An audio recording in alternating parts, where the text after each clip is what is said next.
Hi, I'm Howard Johnson of the New York Mets.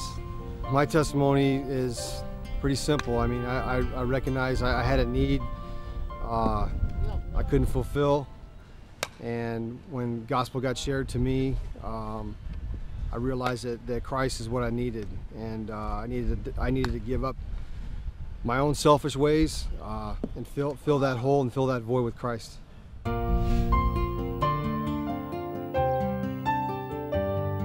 Christ's influence has transformed my life and had an impact on a lot of ways. My family life, number one, you know, my wife, my kids, going to church, and just making that a priority. And you know, especially in baseball, it's hard because you're traveling around so much and there's so many things being thrown at you. But one thing about my relationship with Christ and, you know, my family, our strong belief in Christ, you know, it's helped me keep grounded, and it's helped me, you know, with my children and bringing them up, you know, to be followers as well.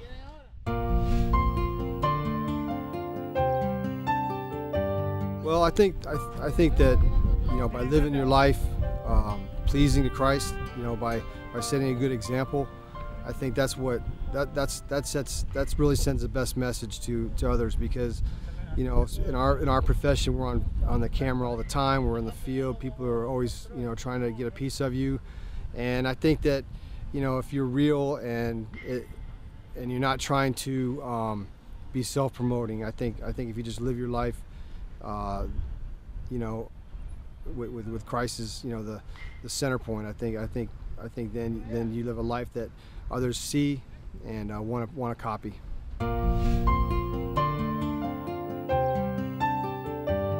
Well, if you had to pick one verse that, you know, today's society needs, is that, you know, there's so many false gods out there. I mean, there's money, there's fame, you know, there's sexual, there's all kinds of things that are being thrown at people, thrown at children, our own kids, so that they, you know, it's an evil plot, really, because it puts kids in a terrible position where, you know, there's a fight inside to follow Christ. There's a fight inside, you know, to do what's right, and there's a tug of the world from television, radio, magazines that pulls kids the other way. And, you know, other gods doesn't have to be, you know, a god. It could be your career, it could be, you know, fame, it could be money, it could be any of those things. So, you know, it's important just to keep perspective that, you know, those things pass. You know, those things don't last very long.